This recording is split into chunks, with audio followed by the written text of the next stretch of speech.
안녕하세요. 저는 서울에 사는 30대 여성입니다. 결혼한 지는 이제 5년이 막 넘어가네요. 저는 딸아이 하나와 남편, 이렇게 세 식구가 함께 살고 있습니다. 지금 굉장히 행복해요. 그리고 앞으로도 이렇게 계속 행복했으면 좋겠고요. 남편과 저는 연애 결혼했습니다. 제가 남편에게 첫눈에 반해서 쫓아다녔어요. 원래 남자를 쫓아다니거나 그러지는 않았는데 정말 마음에 드는 사람이 나타나니 마음이 달라지기는 하더라고요. 제가 정말 많이 좋아했습니다. 물론 지금도 그렇고 말이죠. 저희 남편은 정말 좋은 사람입니다. 제가 반해서 쫓아다닐 만큼 말이죠. 뭐 외모도 훌륭했지만 그보다 더 훌륭한 건 바로 좋은 성품이었어요. 반듯하고 바르고 그리고 남을 배려할 줄 아는 사람 말이죠. 요즘은 그런 사람들 참 드물잖아요. 다들 본인만 생각하지 남을 생각하고 말하고 행동하는 경우는 잘 없으니까요. 남편을 아는 사람들은 다들 이렇게 말하고는 합니다. 내가 아는 사람 중에서 제일 좋은 사람이야. 너는 정말 시집 잘 갔다. 요즘 세상에 저런 남자가 어딨어? 라고 말이죠. 저도 일정 부분 동의하는 바이기도 해요. 남편은 그 정도로 좋은 사람입니다. 그리고 그 생각은 아직 바뀌지 않았어요. 남편이 그렇게 좋은 사람이니 제가 그 수모를 당하고도 참고 살았던 거겠죠. 만약 남편이 그렇게까지 좋은 사람이지 않았다면 저는 진작에 모든 것들을 다 까발리고 못 살겠다 했을지도 모를 일입니다. 네, 저는 평탄한 결혼 생활을 하지 못했습니다. 물론 지금은 어느 정도 해결이 되기는 했지만 말이죠. 오늘은 그 이야기에 대해 한번 사연을 써볼까 합니다. 조금 긴 이야기가 되지 않을까 싶기는 해요. 그러면 지금부터 본격적으로 한번 시작해 볼게요. 저는 흔히들 이야기하는 부잣집 딸로 태어나서 별로 힘든 것 없이 누리고 살아왔습니다. 뭐 남들이 보면 정말 부러울 인생을 살았죠. 그리고 저도 그것에 감사했어요. 그렇게 별다를 거 없는 제 인생에 나타나준 아주 고마운 사람이었습니다. 저희 남편이 말이죠. 저는 막 누군가를 엄청나게 좋아하거나 해본 적이 없었거든요. 그런데 남편을 좋아하면서 정말 많은 것들이 바뀌었어요. 그리고 이 사람이 아니면 안 된다고 생각했고 말이죠. 그리고 그런 사람이 나타나면 꼭 잡아야 하는 법이잖아요. 안 그러면 평생을 후회하니까요.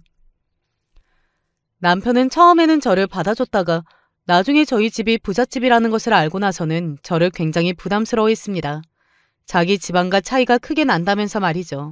사실 남편의 집안도 어지간히 사는 집안이기는 했지만 그래도 저희 집에 비하면 차이가 많이 나기는 했었거든요. 그래서였는지 남편은 저에게 먼저 청혼하지는 않았어요. 제가 먼저 했습니다.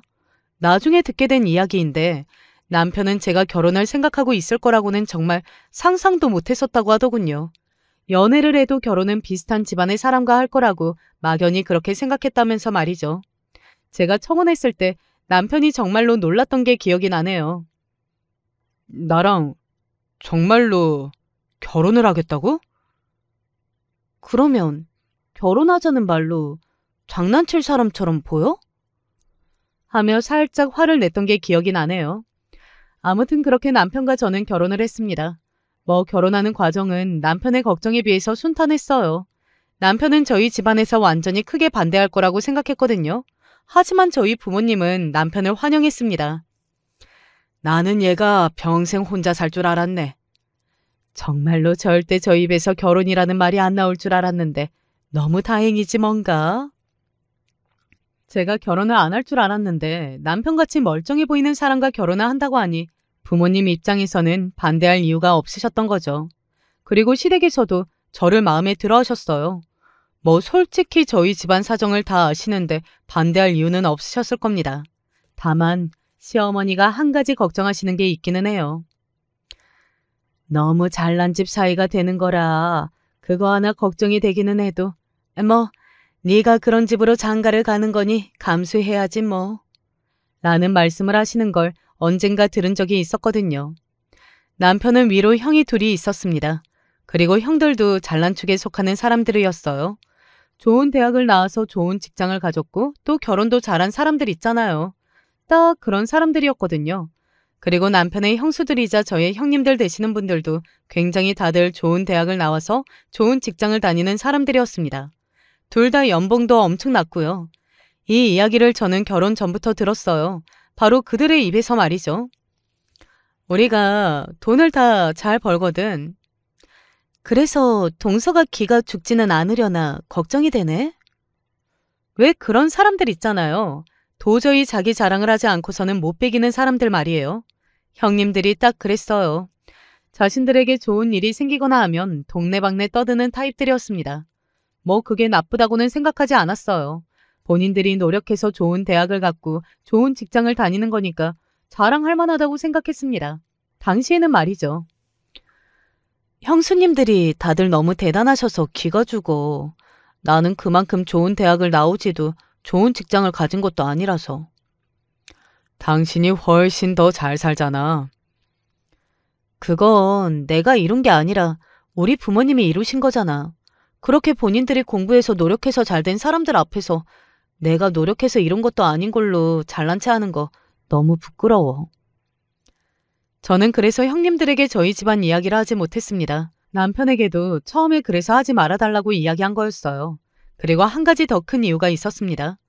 바로 형님 두 분이 다니시는 회사가 저희 아버지가 사장님으로 있으신 회사였거든요. 그래서 이야기하기가 더 부담스러웠어요. 저를 어떻게 대할지 걱정도 되고 말이죠. 그래서 남편과 시어머니에게 비밀로 해달라고 부탁을 했습니다. 되도록 알리고 싶지 않다고 말이죠. 그리고 두 분 모두 이해를 해주었어요. 그래서 최근까지 저희 부모님이 어떤 분들이신지 형님 두 분 다 모르셨습니다. 그랬으니 그 사달이 난 거였겠고요. 지금 와서 돌이켜 생각해보면 처음부터 알리는 게 나았을까 하는 생각이 들기도 해요. 그러면 그 속내는 몰랐을지언정 가족끼리 이렇게 난리가 나는 사태가 벌어지지 않았을 테니 말이죠. 형님들은 처음부터 저를 무시하는 게 느껴졌습니다. 결혼하면 일 계속할 거야? 저는 그만두려고요. 아무리 회사가 좋은 회사가 아니라고 해도 요즘 같은 세상에 집에서 살림만 하는 거 너무 시대에 뒤처지지 않아? 저는 회사 일은 적성에 안 맞아서요. 집에서 살림하면서 남편이랑 아이 잘 보살피는 게 더 행복할 것 같아요. 남편도 능력이 되고 그러자고 합의했고요. 저희 두 사람은 이미 합의가 된 부분이었거든요. 게다가 저는 이미 집에서 물려받은 재산이 꽤나 되어 있었기 때문에 금전적으로 걱정할 부분도 전혀 없었고 말이죠. 그런데 그걸 정말 많이 무시하셨어요. 두 사람이 합의가 되었다니 내가 더 할 말은 없는데 참 그렇다. 그러게요. 근데 뭐 능력이 없으면 그것도 그것대로 방법이지 않나 싶기도 해요. 뭐 월급이 많지 않으면 애기 낳고 사람 쓰고 뭐 그러는 것보다 그게 가성비가 더 좋을 수도 있지. 요즘은 인건비도 비싸잖아. 그러니까요. 그리고 살림 같은 게 적성에 맞는 사람도 있는 법이니까요. 나는 정말 이해할 수 없지만. 사실 저도 바보가 아닌데 두 사람이 그렇게 이야기하면서 저를 비꼬고 있다는 사실쯤은 충분히 알 수 있었습니다.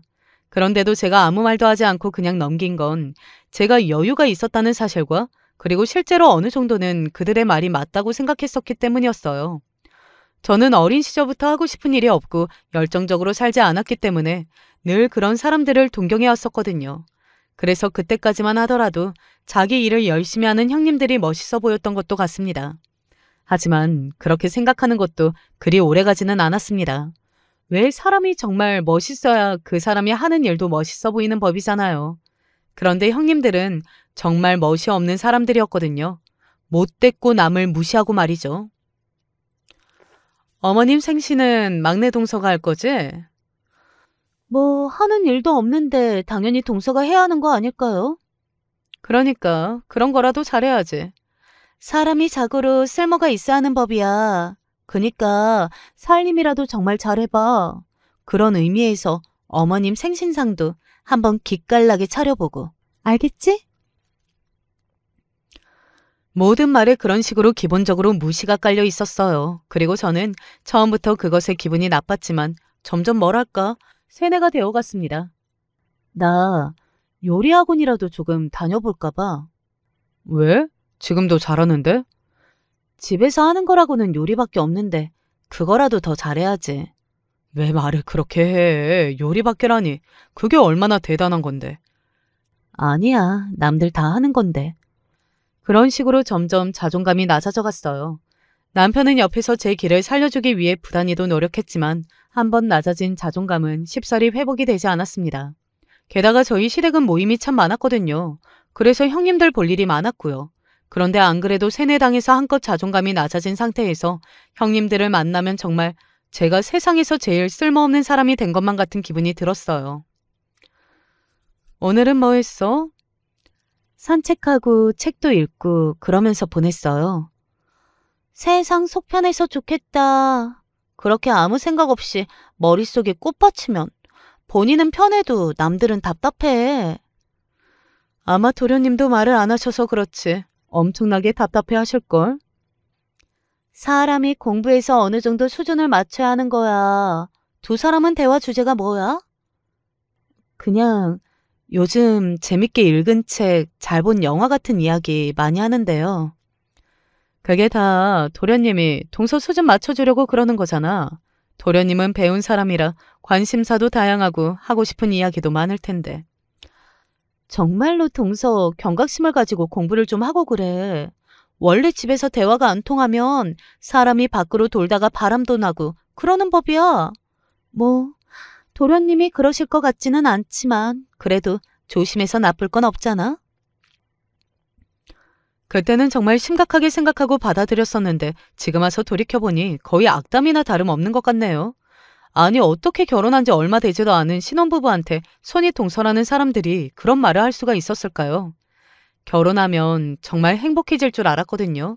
정말 사랑하는 남자와 가정을 꾸리고 거기서 소소하게 행복을 찾고 아이를 낳고 그 아이를 잘 키우고 그런 것들 말이죠. 저에게는 그게 행복이었어요. 세상에는 수많은 종류의 행복이 있는 법이잖아요. 저는 그런 곳에서 행복을 찾는 사람이었고 말입니다.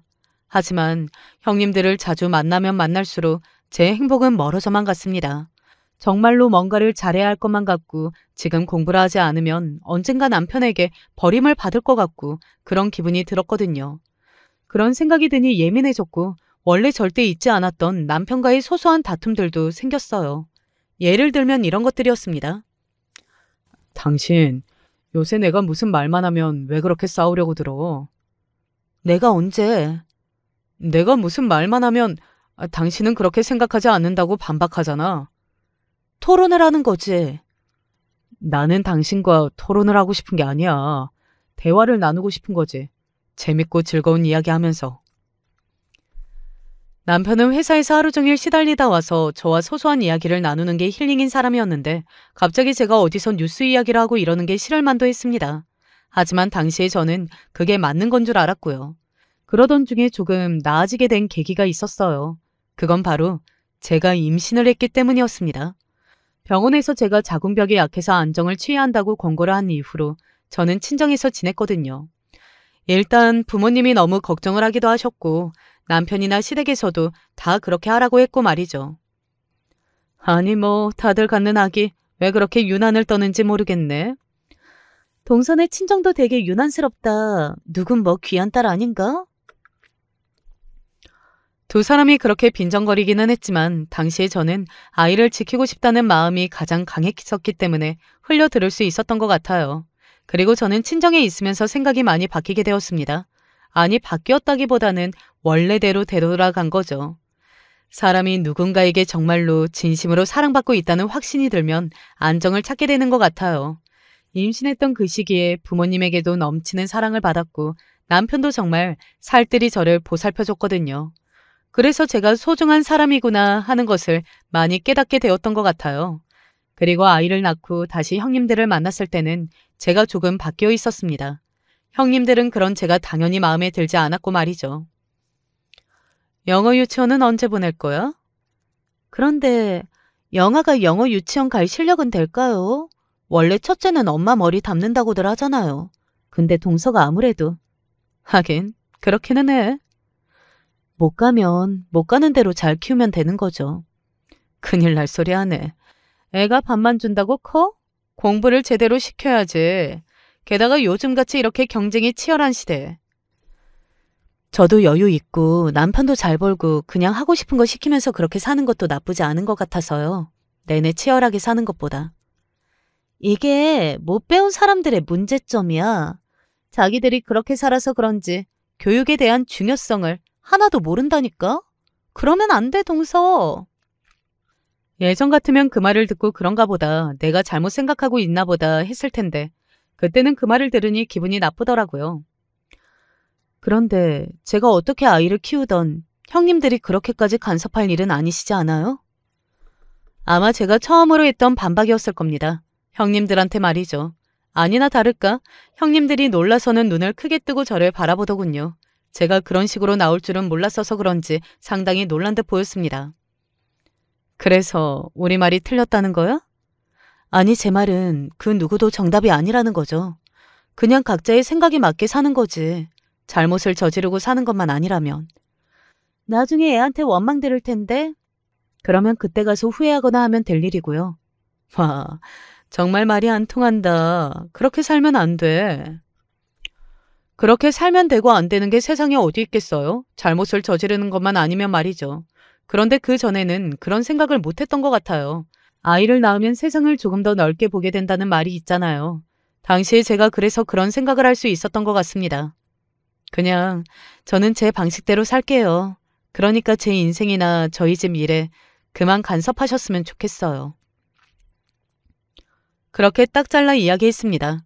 형님들은 어이가 없다는 둥, 자신들이 무슨 틀린 말을 했냐는 둥 하면서 제가 못 배워서 그렇다며 깎아내렸지만 한 귀로 듣고 그냥 한 귀로 흘렸어요.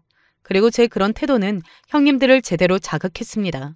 그 다음부터 저를 향한 막말은 더더욱 심해졌거든요. 시댁 식구들끼리 다 같이 모여서 식사하는 자리였어요. 부엌에 있는 저를 굳이 따라오라더군요. 뭐 알 수 있었습니다. 또 나한테 무언가 좋지 않은 말을 하러 오는구나 하고 말이죠. 그들이 좋은 이야기를 하러 저한테 오는 경우는 없었으니까요. 막내 동서는 한 달에 얼마 써? 저요? 생각해 본 적이 없는데요. 하고 다니는 거 보면 많이 쓸 것 같지는 않은데. 사실 저는 많이 쓰려면 충분히 많이 쓸 수 있었거든요. 엄마와 여동생 두 사람 다 자신을 꾸미고 쇼핑을 하고 그런 것에 관심이 많은 사람들이었고 저희 집이 재산이 많잖아요. 하지만 저는 그런 것에 관심이 없는 편이었습니다. 그런 것보다는 그냥 조용히 차 한잔하고 책을 읽고 이런 것에 더 행복을 느끼는 사람이었으니까요. 사람이 꾸밀 줄도 알고 그래야 하는 법이야. 근데 뭐 본 게 있어야 안목도 생기는 법인데 동서는 안목이 없어서 힘들긴 하겠다. 본 게 있어야지. 이래서 사회생활을 해야 하는 거야. 그래서 같이 사회생활하는 여자들을 보면서 안목도 기르고 해야 하는데 집안에만 갇혀 있으니 안목이라는 게 생길 리가 있나? 그런데 안목이 생겨도 문제 아니에요? 안목이 높아지면 돈이 많이 드는데 동서는 돈도 안 벌잖아요. 도련님이 벌어온 돈으로 자기 치장하는 데 쓸 수도 없고 그건 정말 양심 없는 짓인데. 하긴 그것도 그래. 자기들끼리 북치고 장구치며 저를 깎아내리는데 아주 신이 나서 이야기를 그렇게 하더군요. 솔직히 그 순간은 기분이 너무 나빠서 저희 집안이 어떤 집안인지 니들보다 돈이 수십 배 아니 수백 배는 더 많다. 뭐 그런 이야기를 하고 싶은 마음이 목구멍까지 차올랐습니다. 하지만 그러고 싶지 않았어요. 앞서 이야기했듯 그건 제가 이룬 부가 아니잖아요. 엄마와 아빠가 이룬 부로 제가 자랑을 하는 게 뭔가 쪽팔린다 그래야 할까요? 그런 마음이 들어서 차마 말을 할 수가 없었습니다. 뭐 이런 저를 이해할 수 없는 분들도 계시겠지만 저는 그런 사람이었거든요. 그리고 그날 이어진 대화도 조금 걸리는 부분이기는 했어요. 다 같이 식사를 하는데 이런 이야기가 나왔거든요. 아, 맞다. 형님, 승진 축하드려요.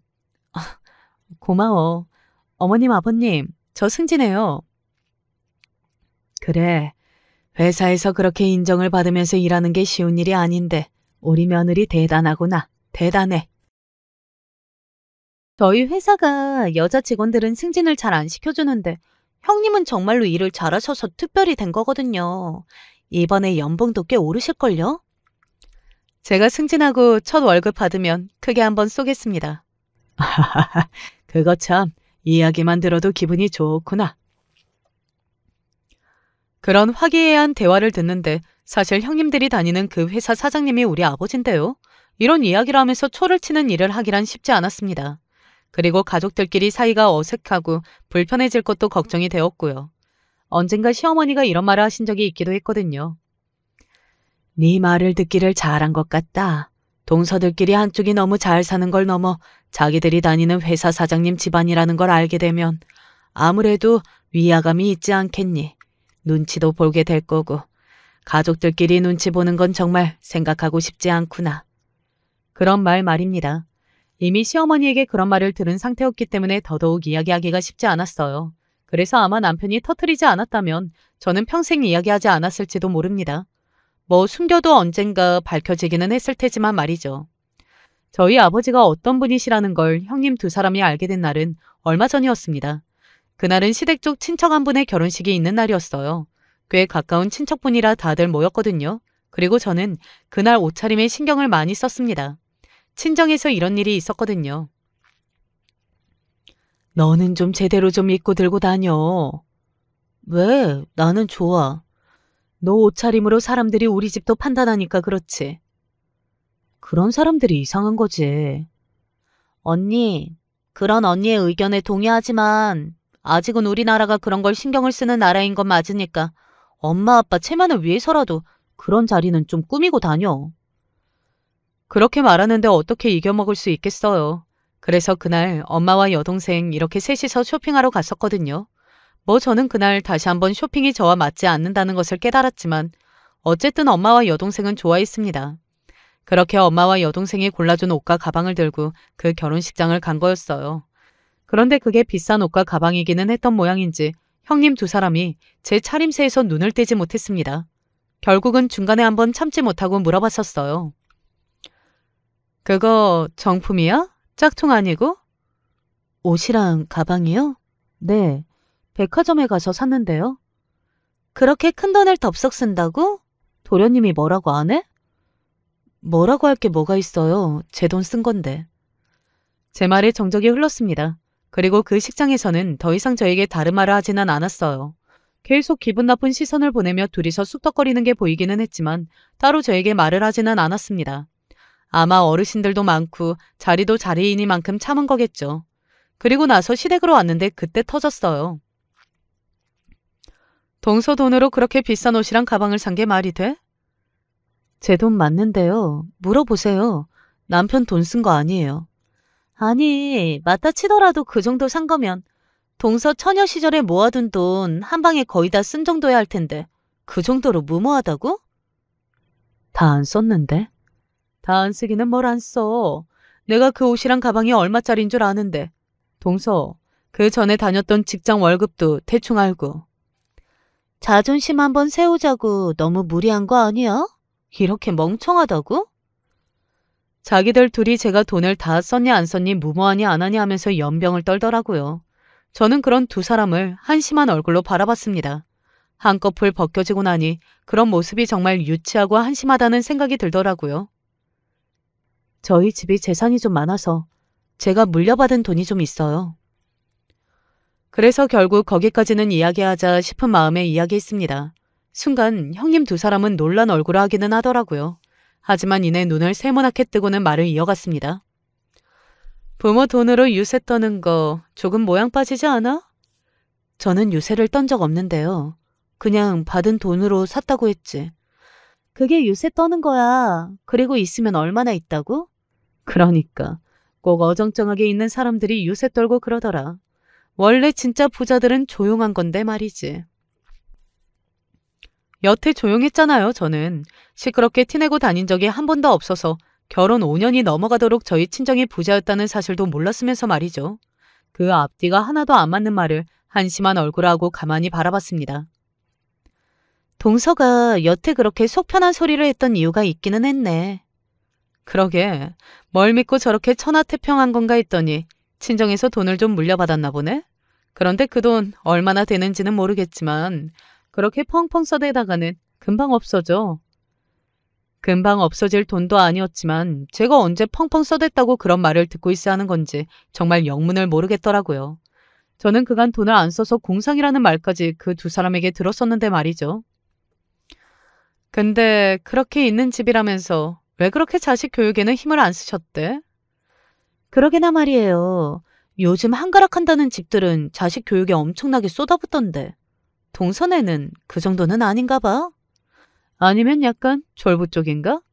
어느 날 갑자기 땅값이 엄청나게 오르거나 비트코인을 했거나 돈 쉽게 번 사람들 위험한데. 어쨌든 여자도 주체적으로 일을 해야 하는 건 똑같은데. 자기들끼리 그렇게 북치고 장구를 치고 있을 때였습니다. 여기서 뭐 하세요들?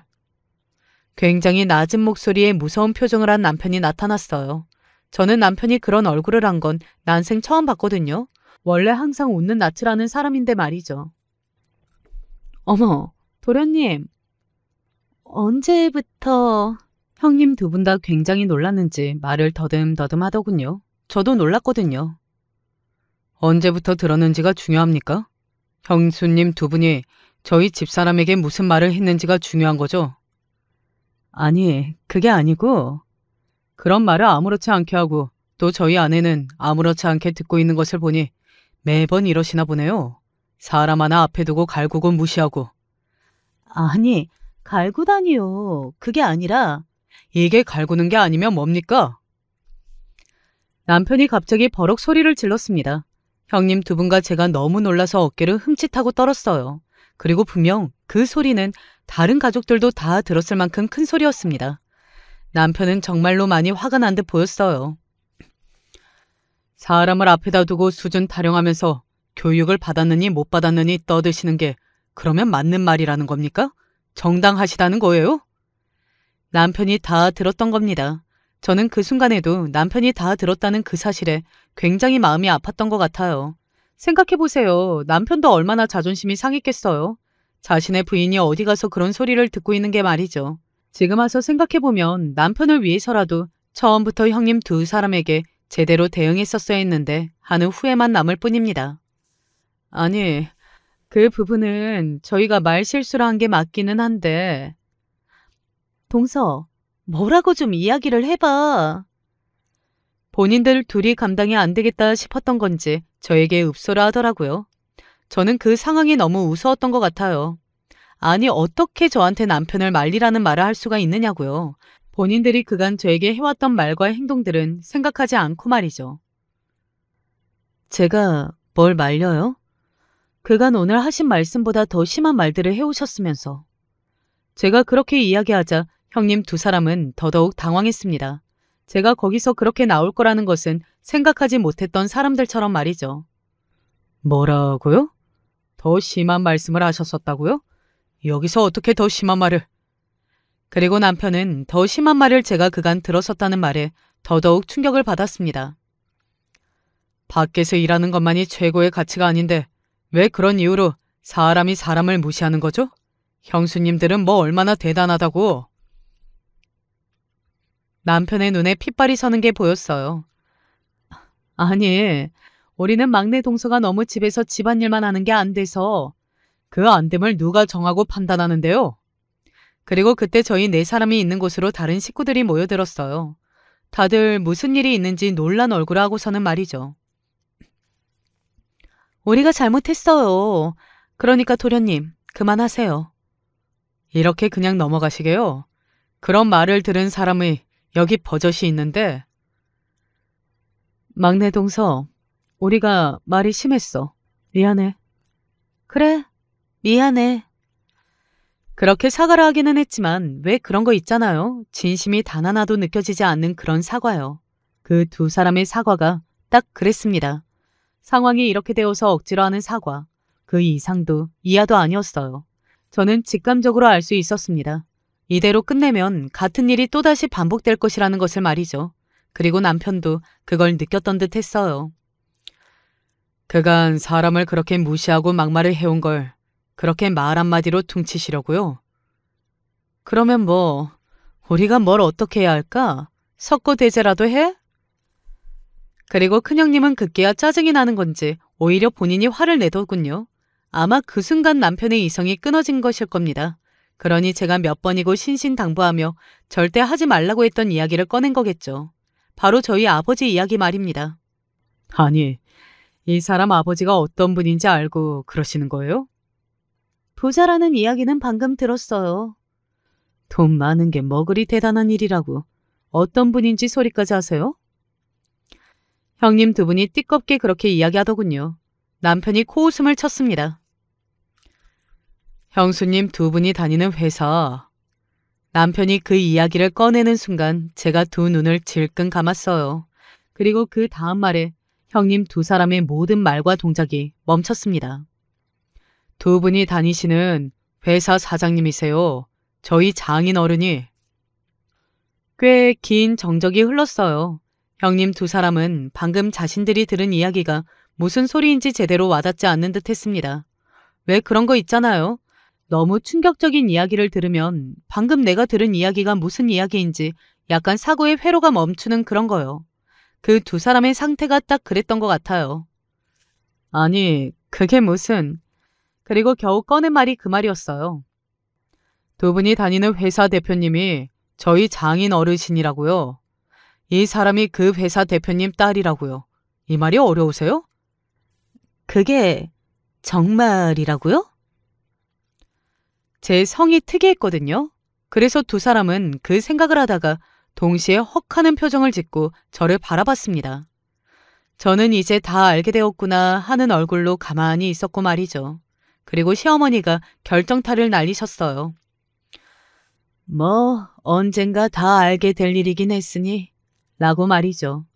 시어머니가 그 말씀을 하신 순간 형님 두 사람의 안색이 하얗게 질렸습니다. 그리고 저를 동시에 바라보면서 말을 더듬기 시작했어요. 왜 진작에 말하지 않았어? 막내가 니들이 부담스러워할까봐 이야기하지 말라고 한 건데 니들은 그런 막내 마음을 알아주기는커녕 뒤에서 애를 이런 식으로 괴롭혀왔던 거니? 나는 정말 실망이 크구나. 이런 아이들일 줄을 몰랐는데. 시어머니가 몹시 화가 나신 말투로 그렇게 말씀하시고는 안방으로 들어가셨어요. 그리고 남편은 두 사람에게 마지막으로 한마디를 날리고서는 저를 데리고 시댁에서 나왔습니다. 두 분이 이제 무슨 짓을 하셨는지 체감이 되세요? 라고 말이죠. 사실 이렇게 밝혀지기를 바란 건 아니었기 때문에 속이 시원한 감정도 있었지만 한편으로는 걱정도 되기도 했어요. 그간 제가 참아옴으로써 가족의 평화가 잘 유지가 되고 있었잖아요. 이제는 그럴 수 없다는 것이 걱정이 되었습니다. 그동안 왜 나한테 말 안 했어? 남편은 제가 남편에게 그간 그 사실을 이야기하지 않은 것을 굉장히 서운해하고 화를 냈어요. 나중에는 눈물을 보여서 제가 너무나 미안해했던 게 기억이 나네요. 그렇게 저희 아버지가 누구인지 형님들이 알게 되었습니다. 그리고 그 뒤의 상황은 정말이지 제가 예측한 그대로 흘러갔습니다. 뭐 공감하시는 분들은 다들 아시겠지만 저희 형님들 같은 사람들이 강한 사람들에게는 약하고 약한 사람들에게는 강한 법이잖아요. 번갈아 가면서 찾아와서 읍소를 하더군요. 동서, 내가 정말 너무 잘못했어. 한 번만 용서해줘, 응? 아버지한테 설마 벌써 이야기한 건 아니지? 그 와중에도 제가 아빠에게 일렀을까봐 걱정하는 두 사람을 보면서 정말 치가 떨렸던 것 같습니다. 뭐 그렇게 자신들이 다니던 회사에 자부심이 있었고 또 월급이 얼마니 승진을 했니 안 했니 하던 사람들이니 그럴 법하기도 했지만요. 사실 아빠한테 따로 이러거나 할 생각은 없었습니다. 그건 너무 치사하잖아요. 그리고 누구를 이루고 자르라고 이럴 생각은 진짜 하지 않았었거든요. 그런데 먼 눈에는 뭐만 보인다고 당연히 제가 그렇게 할 거라고 생각했나 보더라고요. 나 회사 잘리면 진짜 안 돼. 내가 거기까지 가려고 얼마나 노력을 했는데. 그 이야기를 왜 저한테 하세요? 아버지한테 이야기할 거 아니야? 사실 아니라고 말할 수도 있었지만 그러고 싶지 않았습니다. 그냥 그 사람들이 그간 저에게 했던 짓을 생각하면 한번 힘들어봐라 뭐 이런 심보가 생기기는 했어요. 못됐다고 해도 어쩔 수 없지만 말이죠. 앞으로 하시는 거 보고 생각해 볼게요. 그래서 그냥 그렇게 이야기했습니다. 그리고 그 뒤로 형님들의 태도가 정말 180도 바뀌었어요. 몇 가지 웃긴 이야기가 있는데 그걸 오늘 한번 소개해 드릴게요. 그날은 그 일이 있고 얼마 되지 않아 시댁 식구들이 다 같이 모였던 날이었습니다. 남편은 가지 말자고 했지만 제가 그러고 싶지 않다고 했어요. 괜히 가족들 사이를 갈라놓고 싶지 않았거든요. 그날 시어머니와 시아버지 그리고 아주버님 두 분이 번갈아 가면서 저에게 사과의 뜻을 표하셨습니다. 저는 괜찮다고 했고 말이죠. 저희 가족들이 정말 사이가 너무 좋은 것 같아요. 그러게나 말이에요. 이렇게 자주 모이는 집 잘 없는데. 속으로 참 뻔뻔하다라고 생각하고 있던 찰나였습니다. 시어머니가 작게 이렇게 이야기하는 것을 그곳에 모두가 들었어요. 나도 그런 줄 알았는데. 순간적으로 웃음이 터져 나올 뻔한 걸 온 힘을 다해 참았던 것 같아요. 그리고 형님들도 순간적으로 민망해하는 것 같았지만 이내 표정 관리를 하기는 하더라고요. 동서는 정말 대단한 것 같아. 나 같으면 그런 집안이면 동네방네 소리 지르면서 소문이라는 소문은 다 내고 다닐 텐데. 그러게요. 그렇게 자랑 안 하고 다니는 거 쉽지 않은데. 그러게. 우리랑은 너무 다른 사람이네. 다른 사람이야. 딱히 비꼬는 걸로 들리지는 않았어요. 그리고 그 상황에서 그들이 저를 비꼴 수 있는 그런 배짱이 있었을 것도 아니고 말이죠. 그러게요. 진작 이야기했으면 그 사달이 안 났을 텐데요. 그쵸? 이번에는 남편이 끼어들어서 그렇게 이야기했습니다. 사실 저는 그 자리가 속이 시원하지만은 않았던 것 같아요.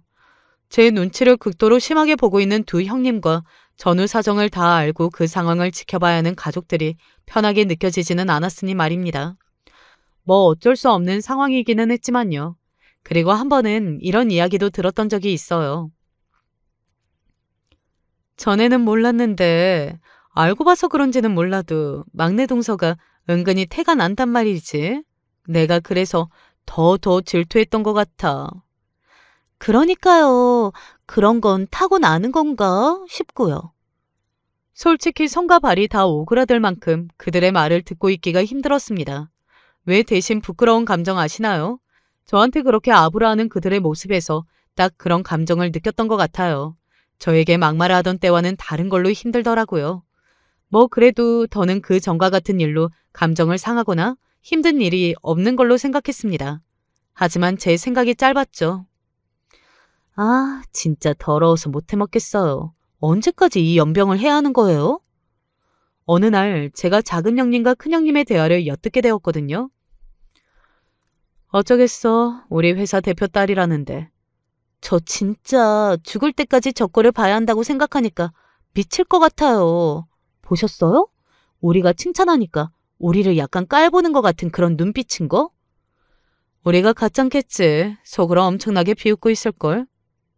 뭐 우습다고 생각한 건 맞습니다. 그런데 그건 당연한 감정 아닌가요? 하루아침에 그렇게 180도 태도가 바뀌는 걸 봤는데 그런 감정까지 안 들 수는 없잖아요. 저는 제가 직접적으로 티를 내지 않는 것만으로도 제 스스로가 대단하다고 생각하고 있었거든요. 속으로 저희에 대해서 무슨 생각을 할지 그 생각만 하면 속이 뒤틀릴 것 같아요. 진짜 짜증나서 못 해먹겠어. 이제 얼마나 있다고 그 소린지 되려 묻고 싶더군요. 제가 그동안 당한 건 생각도 하지 못하고 말이죠. 역지사지가 안 되는 인간들이었습니다. 더럽고 치사해서 회사 때려치고 들이받고 싶은데 정말. 그러니까요. 그냥 들이박을까요? 저렇게 부모나 잘 만나서 큰 소리치는 애들. 제가 제일 싫어하는 인간들인데. 제가 언제 큰 소리를 쳤다는 건지 모르겠더군요. 저는 제가 제 입으로 한 말이 아무것도 없었습니다. 저희 아빠가 뭐하는 사람이라는 것도 남편이 이야기한 거고 노골적으로 제 앞에서 아부를 떨 때 한마디라 한 것도 시어머니와 남편이었지. 저는 아무 말도 하지 않았었거든요. 듣다 보니 억울한 감정이 들더라고요. 여태 참았는데 그럴 필요가 없는 인간들에게 내가 너무 자비를 베풀고 있었구나 하는 생각도 들었고 말이죠. 그래서 생각했습니다. 저들에게 정말로 지금 자신들이 처한 상황을 한 번 더 알려줘야겠다고 말이죠. 그리고 저런 인간에게 제가 굳이 예의나 선을 지킬 필요도 없다는 것을요. 아빠, 오늘 아빠 회사로 가도 돼요? 네가 갑자기 무슨 일이냐? 나는 좋지. 저는 단 한 번도 아빠를 만나러 아빠의 회사로 간 적이 없었거든요. 그런데 아빠한테 먼저 전화해서 데이트하자 이야기했습니다. 너무 좋아하시는 아빠를 보면서 조금 죄책감이 들기는 했던 것 같아요. 그간 아빠한테 너무 소홀했나 하는 생각과 또 어떻게 보면 지금 제가 이 상황을 이용하고 있는 거니까 말이죠. 정말 오랜만에 다시 차려입었습니다. 언뜻 보면 못 알아볼 수 있을 만큼 말이죠. 그리고 로비에 가만히 서 있었어요. 일부러 눈에 잘 띄는 곳에 말이죠. 그리고 점심시간이 되고 얼마 지나지 않아 로비로 내려오는 두 형님들을 봤습니다. 그들은 회사에서도 붙어 다니더라고요. 꼴 보기 싫게 말입니다. 막내 동서? 회사에는 어쩐 일이야? 그리고 그 두 사람은 저를 보고 소스라치게 놀랐어요. 그러고는 다가와서 제 옷차림을 살폈습니다. 평소와는 다른 모습에 한 번 더 놀랐던 그때였어요. 민영이 여기 어쩐 일이냐? 평소에 안면이 있는 아빠 회사의 임원분이 저에게 말을 거셨어요. 어머, 김 이사님. 그리고 형님 두 사람이 한 번 더 놀랐습니다. 오늘 아버지랑 데이트가 있어서요. 기다리고 있어요. 아이고, 역시 딸내미를 낳아야 해. 아들만 있는 우리 집은 이런 일이 없는데. 대표님은 정말 좋으시겠구먼. 그런데 우리 회사 직원들이랑은 어떻게 아는 사이냐?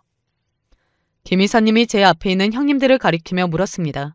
저는 싱긋 웃으면서 이렇게 대답했어요. 저희 손윗 동서분들이세요. 형님들이요. 라고 말이죠. 손윗 동서들이 우리 회사에 다니는 직원이었다고? 왜 여태 이야기 안 했어? 저는 딱히 무슨 말을 해야 할지 모르겠다는 얼굴로 하하하고 웃었습니다. 그리고 이사님은 형님 두 사람을 보면서 어디 부서에서 일하는지, 직급이 뭔지 그런 것들을 묻더군요. 형님 두 사람은 아주 깍듯한 태도로 성심성의껏 대답을 했고 말이죠. 더럽고 치사해서 회사를 때려치우고 싶다는 사람들은 어디 가고 최선을 다해서 잘 보이려고 노력하는 모습만 보이는 두 사람을 보면서 또 웃기다는 생각을 했습니다. 아이고, 우리 딸. 그리고 아빠가 저를 보고 한달음에 달려오듯 걸어오셨습니다. 저는 봤어요. 형님 두 사람이 그런 아빠를 보고 굳는 것을 말입니다. 아마도 제대로 체감을 했을 테죠. 제가 어떤 사람인지 말입니다. 원래 이야기만 듣는 것과 직접 보는 건 또 다른 법이잖아요. 그리고 그날 이후로 두 사람이 저에게 거스를 만한 행동을 한 적은 없습니다. 완전히 제대로 안 것 같았거든요. 제가 마음만 먹으면 정말 그 두 사람을 가만히 안 둘 수도 있는 정도의 힘이 있는 사람이라는 것을 말이죠. 예전에도 그렇고 지금도 하는 생각이기는 하지만 저는 제가 노력해서 이룬 것이 아닌 걸로 남에게 영향을 끼치는 게 정말 싫거든요. 그러나 그런 양심적이고 바른 생각은 상대방도 바른 사람일 때나 하는 게 맞다는 결론을 내렸습니다. 상대방이 치졸하게 나오고 양심이나 배려 같은 건 개나 준 사람들이라면 저도 똑같이 해주는 수밖에 없다는 것을 말이죠. 이제는 더 이상 저한테 선을 넘는 말이나 행동은 절대 하지는 않으시겠지만 만약에 한 번만 더 비슷한 일이 있으면 저도 이제는 치사하고 이런 걸 생각하지 않고 제대로 응징할 생각입니다. 눈에는 눈, 이에는 이. 그런 사람에게는 저도 그렇게 행동하는 게 결국에는 정답인 것 같더라고요. 예의 지키고 경우 지켜봤자 그런 사람들은 알아주지 않아요. 지킬 거 다 지키고 착한 사람만 호구가 되는 법이지 말입니다. 제 이야기는 여기까지입니다. 어떻게 들으셨을지 모르겠네요. 엄청나게 시원한 복수의 이야기는 아니지만 저는 그래도 나름대로 꽤 시원한 복수를 했다고 생각해요. 어차피 얼굴 보고 살 가족인데 엄청나게 큰 응징을 할 수도 없는 노릇이기도 하고 말입니다. 그 두 사람은 아마 계속 제 눈치를 보며 제 비위를 맞추려 노력하며 살 겁니다. 그리고 그들에게는 그게 아주 큰 고통일 거고 말이죠. 저는 그것만으로도 충분한 복수라고 생각해요. 사실 어떤 사람인지 알고 태도를 바꾸고 그 전에 나보다 못한 사람이라고 판단해서 무시하고 막대하는 사람들이 없어야 하는 게 맞는 거겠지만 그걸 하지 못하고 모르는 사람들에게는 자기 주제를 알려주는 것만큼 확실한 응징은 없다고 생각합니다. 그리고 그런 의미에서 그 두 사람은 확실히 벌을 받는 중이라고 생각하고 말이죠. 저는 이제 정말로 이야기를 마무리해야 할 것 같네요. 어쩌다 보니 사연이 너무 길어졌는데 들으시는 분들이 어떻게 들어주셨을지 조금은 걱정이 됩니다. 재미있게 잘 들어주셨으면 그보다 더 좋은 건 없을 것 같네요. 저도 이제는 다 털어내고 후련한 마음으로 하는 이야기이기도 해서 말이죠. 마지막까지 제 이야기 함께 해주셔서 감사합니다. 언제 어디서나 늘 건강하시고 항상 좋은 일만 가득하시기를 바랄게요. 저는 좀 편하게 살고 싶은데 왜 제 주변은 저를 그렇게 안 놔두는 건지 모르겠어요. 어디서부터 잘못된 건지 모르겠지만 사실 제 인생은 한 번 큰 구렁텅이에 빠졌어요. 바로 시어머니 때문이죠. 허나 저는 이 일을 겪고 오히려 많은 걸 깨닫게 되었답니다. 그 깨달음을 여러분들과 함께 나누고 싶어 사연을 써봅니다. 저희 집은 평범한 편이고 시댁은 약간 굴곡이 있었던 것 같지만 시어머니가 나름 돈 관련해서 좀 밝으신 편이셨어요. 제가 결혼할 무렵에도 남편이 집을 꽤 괜찮은 것으로 해왔고 당시에 어머니가 재산을 많이 불리셨다고 들었는데요. 결혼 전 시댁을 방문했었을 때에는 아버님이 수완이 좋으신 걸 아는 정도였어요. 그렇게 결혼해서 살다 보니 이런저런 이야기들을 듣게 되었는데 어머니께서 재테크를 그렇게 잘하신다고 하더라고요. 아버님이 수입이 썩 많지 않을 때에도 어머니께서 부지런하게 부동산 관련해서 발품을 파시고 아주 작은 단칸방부터 세를 주시면서 늘려가고 나중에 작은 빌라도 한 채 짓고 그걸 또 팔고 하면서 늘려가셨다고 들었어요. 확실히 대단하다는 생각이 들긴 했지만 저는 부동산이니 투자 쪽이니 잘 모르는 편이라서 그렇게 막 귀에 확확 들어오지는 않았어요. 저희 친정 쪽은 일체 빚이나 투자 쪽을 좋아하지 않는 분들이었고 그저 근면성실하게 한쪽만 파시며 살아왔고 제가 또 그런 문화 안에서 살았기 때문에 아마 더 그럴지도 모르겠어요. 그래서인지 시댁처럼 건물이 있는 것도 아니고 그냥 무난한 중상층 정도로만 살아가고 있었거든요. 그런데 남동생 한 명이 취업이 안 되는 상태로 있었기 때문에 집에서는 여간 걱정이 아니었어요. 막내 아들이라 그런지 무척 귀여움을 받고 컸고 그래서인지 조금만 뭐가 안 돼도 금방 집에 눌러앉아서 다른 일 하겠다며 그만둬버리는 타입이었거든요. 이런 동생 때문에 부모님은 어쩌다가 우리 집에 이런 애가 있냐며 고민이 많으셨어요. 아니, 우리 희찬이가 뭐가 부족해서 대체 취업이 안 되는 건지. 뭐가 부족하긴 알잖아. 인내가 부족하지. 인내가. 뭐래도 진득하게 하는 법이 없잖아. 좀만 해도 싫다며 그만둬버리고 이건 저래서 싫고 저건 저래서 싫고 아니 지가 회사에 맞출 줄도 알아야지. 아휴, 정말 내가 자식 교육을 잘못시킨 건지 애가 왜 저러는 건지. 아휴, 그만해요 당신. 희찬이 앞에서 그런 소리 또 하지 말아요. 애 또 난리 나게. 그래서인지 저 역시 친정 생각을 할 때 얘 생각에 머리가 아팠어요. 가끔 남편이랑도 이야기를 하고 어머님이 집에 오셔서 같이 과일 먹고 할 때 지나가듯 말한 적이 있었고요. 그런데 어느 날 갑자기 어머님께서 제 동생 이야기를 하시더라고요. 희진아, 사돈총각 아직도 일이 없니? 네, 어머니. 걔 때문에 아주 그냥 너무 속상해요. 한숨을 푹푹 쉬면서 말하고 있는데 갑자기 어머니가 눈을 반짝이며 말씀을 하시더라고요. 순간 저도 귀가 반짝 뜨였고요. 아이고, 계속 집에 있으면 힘들 텐데 돈벌이 없는 것도 오래됐다고 하지 않았어? 네, 그래서 엄마 아빠가 걱정이 많으세요. 그대로 계속 있으면 젊은 날에 얼마나 위축되겠어. 그러지 말고 뭐 좀 알아보고 제대로 돈 나올 구석을 마련해보라고 해. 요 근래에 내가 모임에서 만난 분이 있는데 그분 요즘 흐름이 아주 괜찮더라고. 그 또래 젊은 친구들도 조금 갖고 있는 자본들 투자해서 직장 다니는 거 못지않게 늘렸나 봐.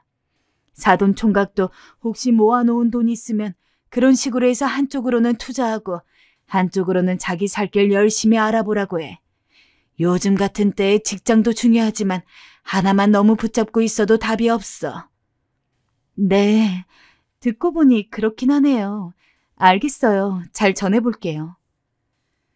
솔직히 듣다 보니 다 맞는 말이었어요. 저도 귀가 번쩍 뜨이더군요. 이 무렵쯤 집에서 밥만 툰낸답시고 동생과 부모님의 관계도 상당히 악화되어 있었고 저도 그런 말을 자꾸 엄마로부터 건네듣다 보니 어머니로부터 들은 말을 전하게 되었어요. 그런데 엄마는 버럭 화부터 내시더라고요. 희진이 너 투자가 쉬운 줄 알아? 그런 거 함부로 하는 거 아니야. 더군다나 가족끼리는. 아, 그건 그렇지. 근데 엄마도 우리 어머니 수완 좋으신 거 알잖아. 사돈총각인데 괜히 이런 거 추천해주겠어? 며느리네 가족인데 말이야. 거의 저도 마음이 어머님 쪽으로 70% 정도 기울어져 있었던 터라 결국 엄마도 며칠을 고민해보더니 제가 한 번 더 이야기를 꺼냈을 때에는 아주 조금 마음을 여시더라고요. 동생이 일도 안 하면서 독립할 생각도 없어 보이니 더 속이 터지시는 모양이었어요. 그래, 차라리 전셋방 하나 얻어줄 돈으로 뭐라도 해서 불릴 수만 있다면 장가 갈 때까지 데리고 있는 게 낫긴 하겠다. 그렇게 이런 이야기가 점점 나오다 보니 결국 동생도 같이 듣게 되었고 관심을 보이기 시작했어요. 저는 들으면 들을수록 자꾸 이 얘기가 귀에 들어왔어요. 나중에 동생만 불러 나란히 어머님과 이야기를 나눠보니 투자 쪽 흐름이 좋다고 하셨던 분이 바로 유명 중견 배우시더라고요. TV 활동을 하지는 않지만 누구나 얼굴만 보면 아, 저 사람 하고 떠올릴 만한 분이었고요. 저야 그분 근황을 모르지만 어머니 말씀으로는 투자며 이것저것 사업이 잘 되어서 방송 쪽에 이제 잘 안 나오는 거라고 하셨어요. 아니, 정말 그 배우가 그런 말 한 거라고요? 그럼 정말 믿을 만한 정보겠네요. 그렇다니까 이진아. 내가 괜히 이런 걸 너에게 소개시켜 주겠니? 다 너희 잘 살고 사돈총각 잘 살라 해보라는 거지. 심지어 남편도 들어보더니 본인도 하고 싶다며 우리 집 여윳돈이 얼마냐고 하더라고요. 그래서 저까지 제법 만기를 짧게 하고 금액을 크게 넣어두었던 적금을 해지하게 되었어요. 잘 되기만 하면 뭐가 문제일 것이며 안 되어도 어머니와 그 배우분 명성을 생각하면 적어도 본전을 잃을 리는 없으니까 말이에요. 심지어 결혼을 앞두고 계시는 아가씨도 결혼 자금에서 3분의 2 정도를 내게 되었어요. 어차피 예식까지는 1년 정도 앞두고 있었고 이익을 다시 거둬들이기까지 시간이 그리 오래 걸리지 않는다고 들었거든요. 친정에서는 1억 정도 냈고 저희 집을 비롯해서 시댁 아가씨, 시 고모님들까지 거의 적게는 인당 300에서 1억까지 오가는 수준으로 걸어두게 되었어요. 그 와중에 그분이랑 어디가 협력을 해서 물건을 판다고도 하는데 일단은 우리가 투자하는 곳이니 몇 개 사줘야 될 것 같아서 같이 사기도 했어요. 솔직히 저는 신이 났어요. 얼른 돈을 벌 생각에 말입니다. 여보, 우리 돈 벌면 거기 당신 가고 싶다던 해외로 여행 갈까? 당신 예전부터 거기 가보고 싶다 했잖아. 그럴까? 나야 너무 좋지. 아니면 우리 차 바꿔도 되고. 너무 오래 타서 요즘 소리도 나더라. 이번에 괜찮은 세단이 나왔는데 그거 좋던데. 남편과 저는 신이 나 저마다 하고 싶은 걸 밤마다 종알거렸어요. 떠드는 동안엔 얼마나 기분이 좋았는지 몰라요. 그리고 저뿐 아니라 다들 저마다 그 사업이 가는 방향들을 보면서 각자 묻어놓은 돈에 얼마나 이익을 볼 것인지 지켜보고 있었어요. 거의 양가 가족 돈을 합쳐서 10억 정도가 들어간 상태였으니 주시할 수밖에 없었죠. 가끔 어머니와 통화하면서 돌아가는 상황을 듣곤 했는데 어머니 역시 각자 투자한 사람들의 연락이 많은지 무척 바쁘셨어요. 돈 버는 게 진짜 쉬운 게 아니고 불리는 건 더 어렵겠지 싶어서 한동안은 신경을 안 쓰려고 했어요. 그런데 그날따라 갑자기 아빠가 집으로 찾아오셨고 이걸 시작으로 해서 온 집안은 난리가 나게 되었어요. 희진아, 못 참겠다. 돈 그냥 달라고 말씀드려라. 아빠, 왜요? 조금만 기다리면 되는데요. 아니, 그게 아니고 아무래도 기분이 이상해. 찝찝하다. 뭔가 감이 안 좋아. 아빠는 1억이 넘는 돈을 남한테 주고 무한정 기다려야 한다는 게 보통 불안한 게 아니셨는지 오셔서 저에게 무작정 화를 내시더군요. 남편도 쫓아 나오게 되고 호통을 치시면서 내놓으라고 하시니 정말 어쩔 도리가 없었어요. 이렇게 시끄러워질 거 애초에 친정 쪽에는 투자받지 말 걸 그랬나 싶더라고요. 아빠는 정말 다 뒤집으실 기세로 당장 우리 가족이 낸 돈만 달라고 하도 난리셔서 어쩔 수 없이 어머니께 연락을 드렸어요. 그런데 저는 정말 이때의 일만 생각하면 트라우마로 남아서 자다가도 깨서 소리를 지를 때가 있습니다. 2번 다시 경험 안 하고 싶은 아주 끔찍한 상황이었거든요. 저기, 희진아, 그게 나도 이게 무슨 일인지 모르겠다. 어떡하냐? 네? 어머니, 무슨 말씀이세요? 그렇게 당당하시고 강단이 쓰시던 어머니의 목소리가 왜 이렇게 흐물흐물하고 힘이 다 빠지신 건지 갑자기 불안감이 미친 듯이 솟아오르더군요. 뭔 일 있으신 거예요? 큰일 났다. 나는 이제 죽기 생겼다. 집에서 고송을 지르시는 아빠를 뒤로하고 저와 남편은 정신없이 어머님 댁으로 뛰어갔고 얼마 안 있어 온 식구들이 다 몰려오게 되었어요. 그런데 시댁 문을 아무리 두드리고 난리를 쳐도 문이 열리지 않는 것이었어요. 이후에 아버님이 들어오시면서 대체 이게 무슨 일이냐는 표정으로 모두를 쳐다보시더라고요. 저부터 시작해서 아가씨, 시고모님과 시고모부님 등 다 얼굴이 벌개지고 악에 받쳐 있었어요. 빨리 어머니를 만나서 설명을 드려야 하는데 집에 안 계시는 것 같으니 보통 불안한 게 아니었거든요. 차라리 집에서 주무시고 계시는 것이길 말이 안 된다는 것을 알면서도 바라게 되더군요. 현관문을 열고 모두들 집 안으로 뛰어들어가는데 아무리 안쪽을 둘러봐도 어머니는 안 보였어요. 뭐야, 엄마 왜 연락이 안 돼? 이렇게 모두가 정신없는 사이에 저는 앞이 어질어질했고 잠깐 싱크대 쪽에 걸쳐 서려는 찰나 거기 놓인 하얀 쪽지가 보였어요. 그리고 거기에 적혀있는 내용을 보고 그대로 바닥에 주저앉고 말았어요. 미안해요. 제가 다시 꼭 돈 찾아올게요. 사기는 아니에요. 대체 사기가 아니라면 어머니가 이렇게 종적을 감추고 이런 쪽지만 남겨두고 갈 일이 뭐라는 건가요? 다들 여윳돈만 투자했다고 해도 노발대발할 판에 어머님만 믿고 억지로 끌어온 돈도 있는 사람들이 대부분이었어요. 졸지에 혼자 이 집에 들어오신 아버님만 대신해서 욕을 먹게 되셨고 저는 이런 광경을 잠깐 보고 있다가 너무 대책이 없어서 눈물이 안 나왔어요. 당장 집에 계신 아빠를 어찌 설득할 것이며 그보다 내 동생은 어찌하면 좋단 말인지 진짜 답이 안 나오더군요. 남편은 이 모든 상황을 믿을 수가 없어서 어리나가 있었고 그 집에 계속 있을 수도 없어 터벅터벅 집에 들어왔어요. 당연히 저희 아빠는 그대로 넘어가는 분이 아니었으며 아버님을 비롯해서 저희 남편까지 붙들고 흔들어대셨어요. 아니, 대체 무슨 정신머리로 우리 집에 그 거액을 투자하란 겁니까? 우리 집안을 얼마나 우습게 봤으면 이런 일을 해요. 당장 찾아오세요. 당장 그 사람 내 앞에 갖다 놓으라고요. 아빠, 제발 진정해. 이런다고 해결될 게 아니잖아. 희진이 너 조용히 못해? 사돈 어른 어쩌실 겁니까? 네? 어쩌실 거냐고요? 죄송합니다. 면모가 없습니다.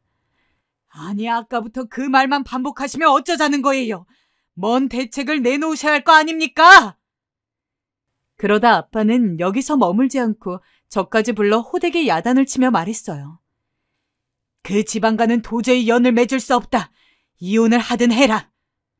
아빠, 우리 애가 아직 어린데 그게 무슨 소리예요? 제발 진정하세요. 내가 진정하게 생겼어? 이러다 여차하면 이혼까지 가게 될 판이라 더는 두고 볼 수 없어 아빠께 빌다시피 하며 사정사정하며 집으로 돌아가시게 했어요. 그리고 나서도 며칠을 연속으로 이어지는 동생과 엄마의 원망 섞인 전화를 받아야 했어요. 아니 누나, 왜 제대로 알아보지도 않고 나한테 그걸 덥석 소개시켜준 거야? 누나, 지금 내 꼴이 어떻게 된지 알아? 누나 때문에 집안 꼴이 어떻게 됐는지 아냐고.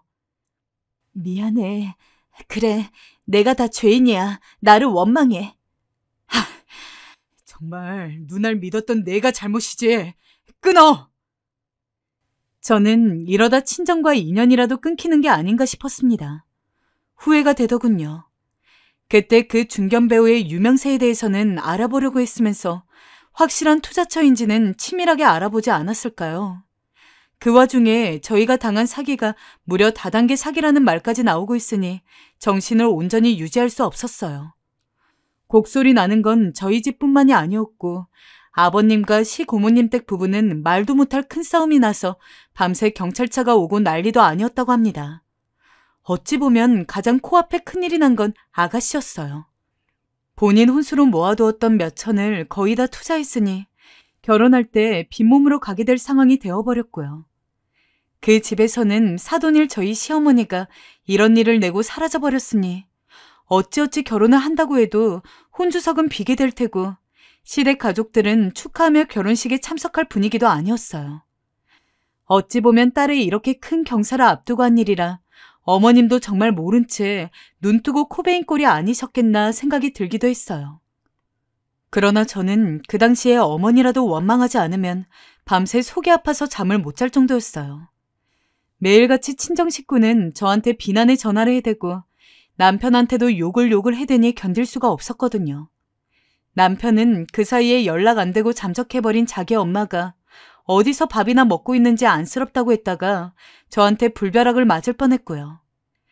그 후 일단 저는 이런 상황에 접어들고 나니 시댁 출입은 물론이고 친정과는 거의 연락을 끊다시피 살게 되었어요. 대체 제가 무슨 염치가 있어 엄마며 아빠며 동생들과 연락을 할 수 있겠어요. 큰딸 시집 보내놓고 정년도 얼마 안 남으신 아빠에게 1억이란 돈은 정말 큰 돈이었을 텐데 제 말에 넘어가 그걸 날려버린 셈이었으니까요. 반면 그나마 불행 중 다행이었던 것은 알아놓으신 아빠 때문에 그렇게 놀고 먹던 막내 남동생이 결국 취업을 했다는 것이었어요. 누나, 내가 어떻게든 돈 벌 거니 집은 너무 걱정하지 마. 그리고 저번에 상처 주는 말 해서 미안해. 엄마도 누나한테 미안해. 남동생은 제게 이 말을 문자로 남겨왔고 전 그 문자를 보며 미안함에 또 죄스러움에 오열했습니다. 허나 그러던 중 저는 아빠와 더 사이가 안 좋아지게 됐어요. 아빠가 저에게 이혼을 재촉하면서부터였어요. 너 그 지방과 인연 끊으라 했지? 아직도 아빠 말을 안 듣는 게야? 아빠, 제발요. 그만 좀 해요. 내가 어떻게 지금 이 사람이랑 이혼을 해요? 이혼한다고 뭐가 달라져요? 그래서 결국 애비 말 안 듣겠다는 게냐? 자식 키워봐야 아무 소용없구나. 괘씸한 것. 그래, 어디 네 맘대로 해봐라. 아빠와의 대화는 이게 마지막이었어요. 아빠는 이 대화를 끝으로 저에게 다시 연락하지 않으셨고 저도 마음이 상한 나머지 아빠에게 먼저 전화하지 않았어요. 한 번도 아빠와는 다퉈본 적이 없었는데 무뚝뚝하고 조금 가부장적이긴 하시지만 그래도 좋은 아빠였는데 이런 일을 겪으니 더 당황스럽고 어떻게 해야 할지 모르겠더라고요. 남동생이나 엄마가 중재해줄 입장도 아니었고요. 허나 거기에 더 신경 쓸 시간도 없었어요. 저희가 있는 돈 없는 돈 땡겨서 한 것이기 때문에 당장 우리 집 상황도 말이 아니었어요. 태어난 지 얼마 안 된 딸을 어린이집에 맡기고 바로 일선으로 나가게 되었어요. 원래 저는 아기를 낳은 뒤 3, 4년은 데리고 있다가 직장을 알아볼 예정이었는데 매달 정해진 돈들을 갚아야 하다 보니 그럴 수가 없었어요. 사실 저는 당시 몸이 좋지 않았어요. 마음의 병이 육체로 와서 그런지 아침만 되면 온몸이 이유 없이 아파왔어요. 여보, 괜찮아? 괜찮아. 오늘 일하러 나갈 수 있겠어? 가야지. 안 가면 어떡하겠어. 나 좀 일으켜줘, 여보. 저는 아침마다 쓰러질 것 같은 몸으로 아기를 어린이집에 맡기고 직장을 다니게 되었어요. 제가 몇 년을 쉬었던 터라 일에도 적응하려면 시간이 좀 필요했는데 거기다 몸까지 아프니 여간 힘든 게 아니었어요. 그렇게 직장과 집으로 오가기를 수년을 했고요. 남편도 어느새 집에서는 이렇게 고되게 힘들어하는 저를 보며 어머니의 어짜도 꺼내지 못했어요. 미안해 여보. 이게 다 나 때문이야. 당신이 나를 만나 이렇게 된 거야. 아니야. 그런 말 하지 마. 남편은 틈만 나면 저에게 이런 사과를 해댔고 전 그저 한숨을 쉬었죠. 이미 지나간 일 어쩌겠냐고요. 그렇게 저는 친정도 없는 시댁도 없는 사람처럼 살았습니다. 시댁은 그렇다 치고 미안해서 친정엔 차마 연락을 하지 못하겠더라고요. 그래서 버는 돈 중 남는 돈만 조금씩 모아 남동생을 통해 붙여주곤 했습니다. 누나, 명절날 안 올 거야? 안 가. 못 가. 일이 많아서. 알겠어. 엄마한테 그림 말할게. 섭섭했던 건 제가 그렇게 말하면 친정에서도 절 붙잡을 줄 알았는데 딱히 그러지도 않더라고요. 아빠가 여전히 절 미워하시는 건지 남편과 이혼하지 않은 걸 원망이라도 하시는 건지 그 사건 이후로 친정에선 먼저 제게 연락이 오지 않았고 그러다 보니 저도 따로 전화하거나 하지 않게 되었어요. 사실 마음속으론 지난 일은 잊자고 따뜻하게 말씀해 주셨으면 좋겠다 싶었는데 저도 다가가지 못하니 친정이 어느새 너무나 낯선 곳으로 변해가더군요. 그리고 엄마와 아빠와 제대로 연락 한 통 못하고 안부 전화 한 번 못 드리고 이렇게 지내야 한다니 그 현실이 괜히 서글퍼 남몰래 울기도 많이 울었어요. 그런데 그렇게 5년쯤 지나고 나니 아빠가 어느 날 남편과 절 따로 불렀어요. 사실 그간 친정과 연락 한 통 없이 지내고 있던 터라 갑작스런 아빠의 호출에 너무도 긴장이 되었습니다. 여보, 아빠가 무슨 말을 하려는 걸까? 그러게, 내가 다 긴장이 되는데. 아빠가 설마 영영 인연 끊자고 하는 건 아닐까 걱정이 되기도 했고요. 그렇게 저와 남편은 발을 동동 구르며 친정집으로 가게 되었어요. 오랜만에 들어선 친정집은 시간의 흐름과 무관하게 비슷했어요. 가구 배치 몇 개만 빼고요. 저희가 거실로 들어가니 그 안에 아빠가 무거운 표정으로 앉아 저희를 기다리고 있더라고요. 그런데 갑자기 아빠가 저와 남편이 걸어 들어오는 걸 보더니 같이 일어서선 제 손을 꼭 붙잡고 이러시더군요. 그 말에 저는 눈물을 흘리지 않을 수 없었는데요. 우리 지난 일은 다 잊자. 희진아, 너도 마음고생, 몸고생 많았지?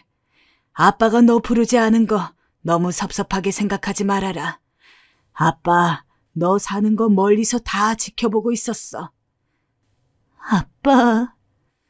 그리고 안색이 왜 이리 안 좋니?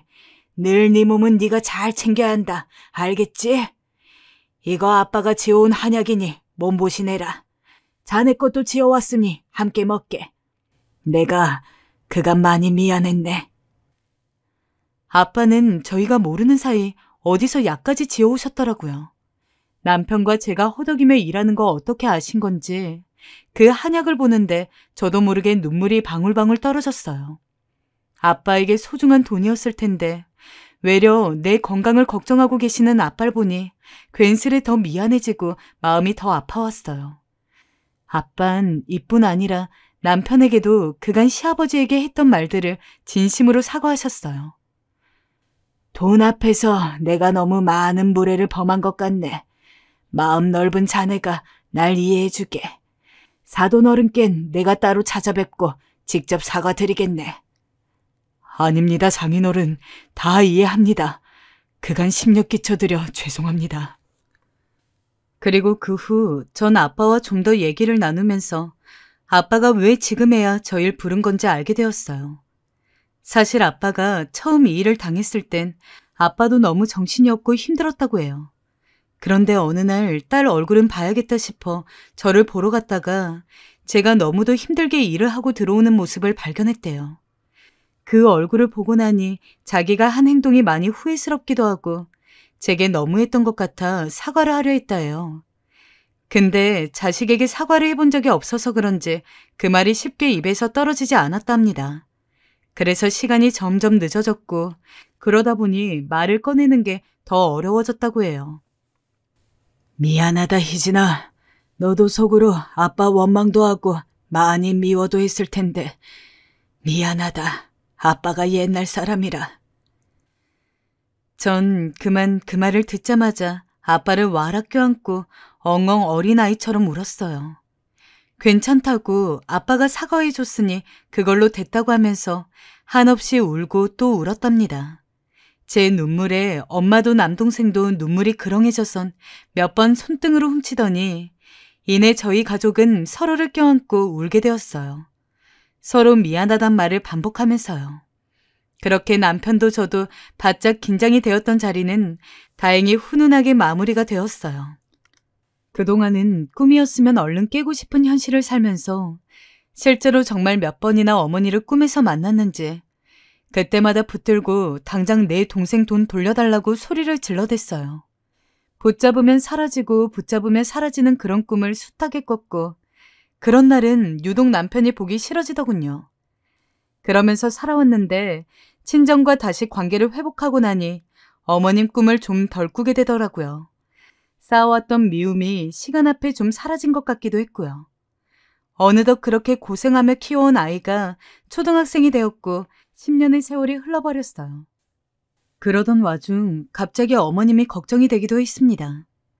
사실 심부름센터에 연락을 해서 어머님을 찾아봐야 하는 게 아닌가 싶었는데 그러지 못했던 이유는 어머니를 지금 찾는다고 해도 서로 날밖에 세우지 않을 테니 그게 뭔 소용이냐는 남편의 말 때문이었죠. 그러다 시간이 좀 지나고 나서 저와 남편이 어머님을 찾으려고 노력을 했는데도 찾지 못했고 사이비 종교에 빠진 사람의 행적을 찾는 것 마냥 오리무중이라 포기를 했어요. 허나 남편에게 다시 말을 꺼내지 않을 수 없었어요. 여보, 우리 어머니 다시 찾아봐야지 않아? 엄마? 그러게. 우리 엄마 이제 다시 찾아와야 할 듯 싶은데. 실은 내가 전에 꿈을 꿨는데 엄마가 노숙자 신세로 사람들한테 동냥을 하는 꿈을 꿨거든. 그 꿈 꾸고 나서 얼마나 기분이 안 좋던지. 엄마가 사실 너무 걱정돼. 살아계시긴 한 건지, 어떻게 뭐하며 사시는 건지.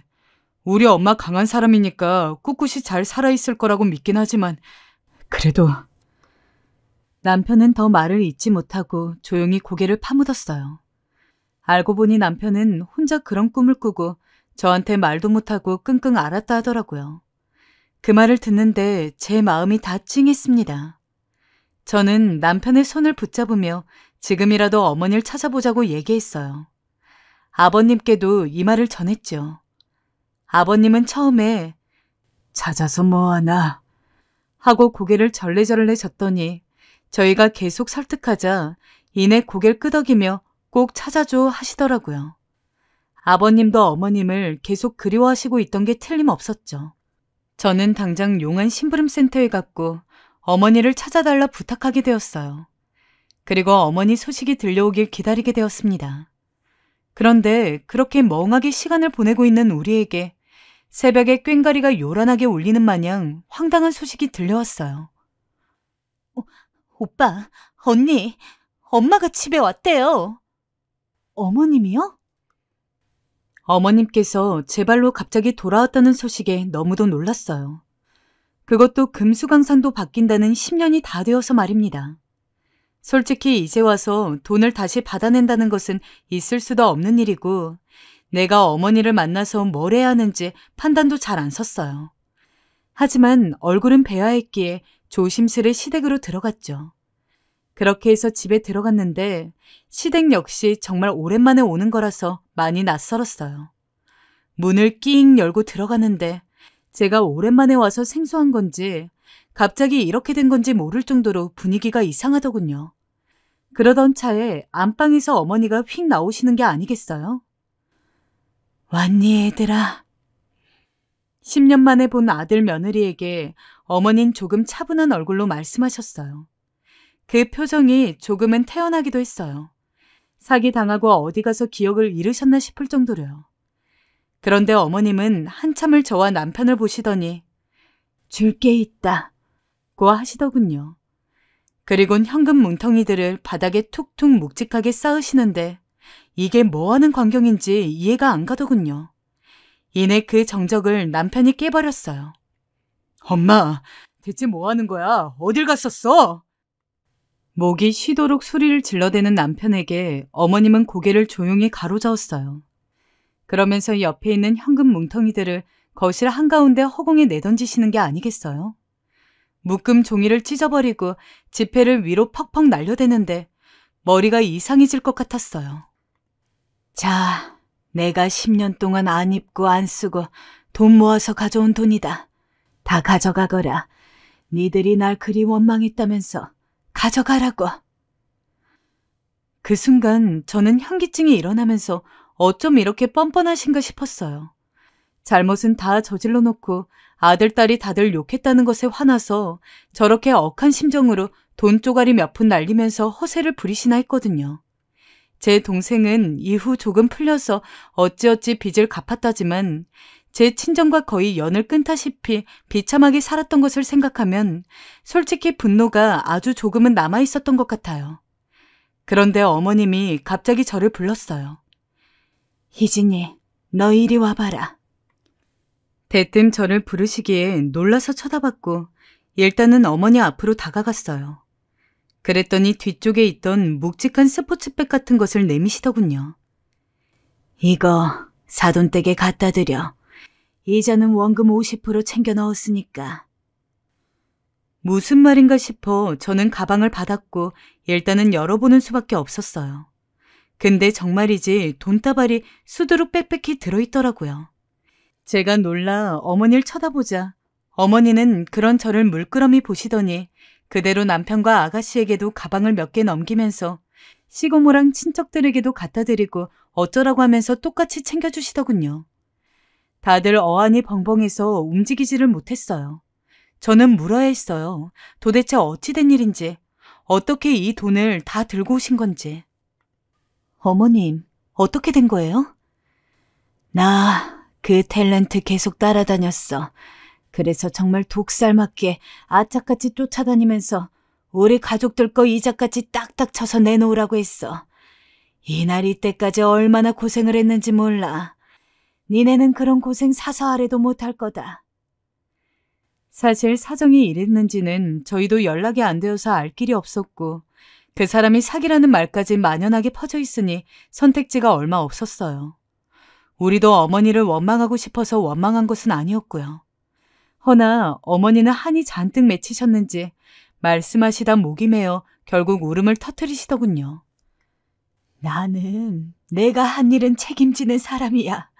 아무리 그래도 부모인데 그렇게 욕을 하면서 저주를 퍼부어대고 나는 뭐 안 힘들었을 것 같니? 그분이 사기꾼은 아니었다고.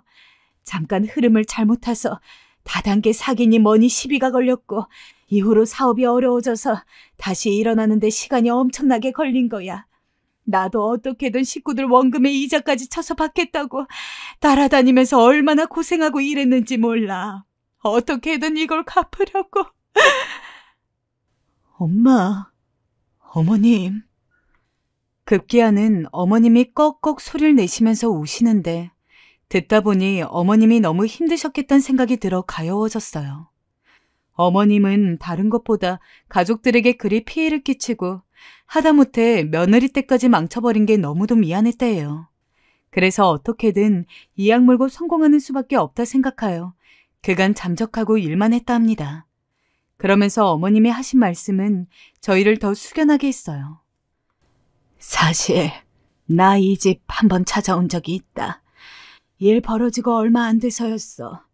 집에 온기가 너무 그리워서 정말 딱 한 번만 몰래 식구 얼굴 보고 가자고 다짐하고 요 집 대문 앞에 숨어 있었다. 근데 니들이 나오는데 그렇게 내 욕을 하더구나. 나 때문에 이렇게 된 거라며. 그 말을 들으니 더 갈 수가 없었지. 상상도 못했습니다. 사실 그때쯤에야 어머님을 원망하고 미워했던 시기이니 아마 무슨 말이건 했을 겁니다. 저희가 무슨 말을 하는 줄도 모르고 말입니다. 그런데 그 말을 고스란히 어머님께서 들으셨을 거라 생각하니 너무 죄스러워지더군요. 얼마나 상처가 되셨을지, 본인도 피해자였을 텐데 우리도 힘들었지만 가족들과 원치 않게 생리별을 하고 아들이며 시집 보내기 직전의 딸이며 손주며 다 얼마나 그립고 생각이 났을까 싶어 애달프게 느껴졌어요. 남편도 그간의 일을 듣더니 못내 엄마가 여러모로 안쓰러웠는지 고개를 숙이고 눈물을 떨구더군요. 그런데 그 뒤에 어머니께서 하신 말이 더 충격적이었습니다. 바로 어머님의 상태에 관련된 말이었습니다. 어머님은 갑자기 저희를 보시더니 한숨을 푹 쉬곤 차분히 말을 이어갔어요.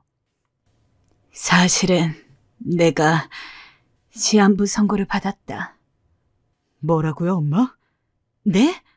어머님. 아니, 당신 그게 무슨 말이야? 갑자기 시한부 선고라니?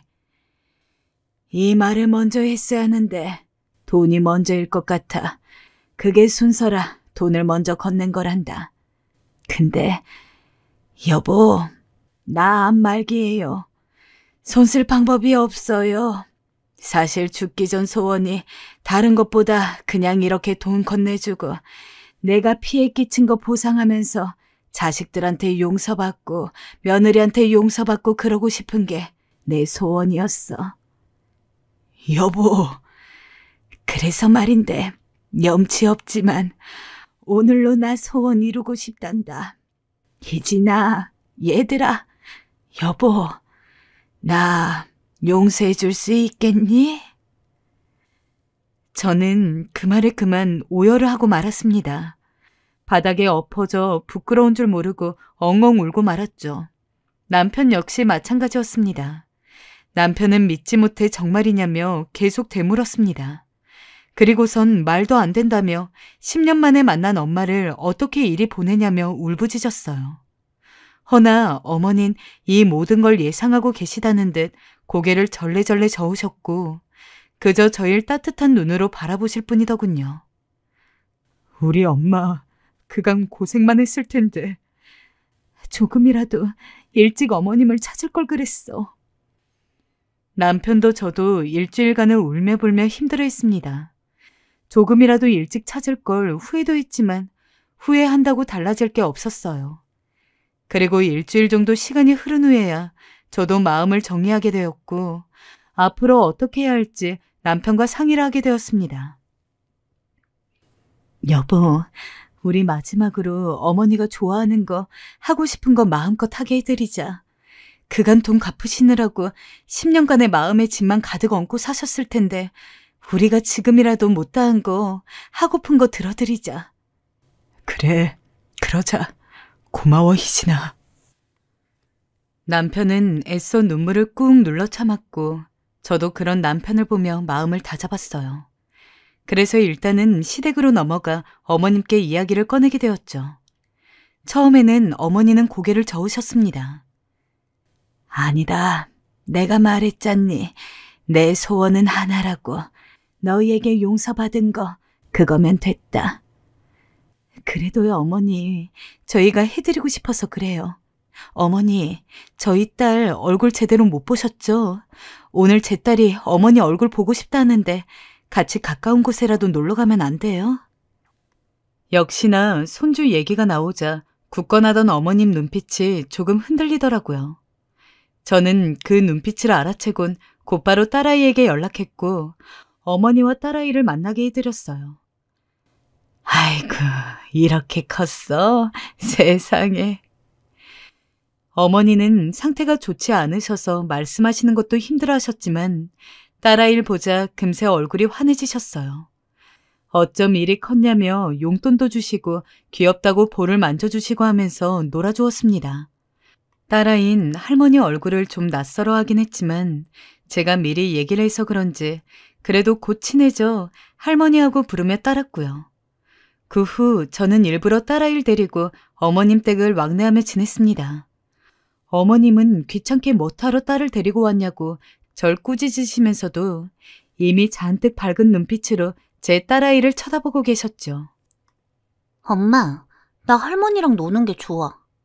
그래? 할머니랑 뭐하고 놀았는데? 할머니가 책도 읽어주시고 과일도 주셨어. 또 아빠 어렸을 적 얘기도 해주시고. 그 말을 들으니 눈물이 나지 않을 수가 없었습니다. 어머닌 제가 처음 이 집에 시집 왔을 때도 남편 어렸을 적 얘기를 농담과 곁들여 해주시곤 하셨거든요. 그러면서 제 손을 잡아주시며 우리 집에 와줘서 고맙다 하셨는데 그때 어머님의 그 따뜻했던 미소가 여전히 눈에 선했습니다. 그 후 손주를 보시면서 어머님이 기운을 좀 되찾으셨는지 저희 친정에도 잠깐 들리시겠다고 하더라고요. 그래도 직접 사돈 어른 얼굴 보고 사과하는 게 도리이지 않을까 싶구나. 어머닌 그리 말하며 힘겹게 몸을 옮기셨고 결국 저도 어머님을 휠체어에 태워 친정으로 데리고 가게 되었습니다. 일찍 전해드렸어야 하는데 이제사 돈을 들여 죄송하게 됐습니다. 허나 아빤 이미 어머님의 상태를 알고 계신 터라 그저 손을 꼭 붙들어 주셨고 엄마도 신경 쓰지 마시라고 하며 어머님을 다독거려 주었습니다. 어머님은 그제야 마음이 편안해지신 건지 표정이 온화해지셔선 환하게 웃으셨어요. 그리고 친정에 다녀오시면서는 제게 이런 말을 남기셨어요. 그간 마음고생 많았을 텐데 버텨주어 고맙다고요. 죽어도 이 은혜는 갚겠다고요. 지금 저희 어머님은 마지막을 준비하고 계십니다. 저희는 조금만 더 살아주길 기대했다가 이제는 편안히 가시길 바라고 있는 단계이고요. 어머님께서 언제 저희 곁을 떠나게 될진 모르지만 어머님을 기억하고자 이 사연을 써보았습니다. 마지막으로 입으로 소리내어 말하고 싶어요. 어머님, 사랑합니다. 그리고 용서는 이미 오래전 했으니 이제 편안하게 가세요.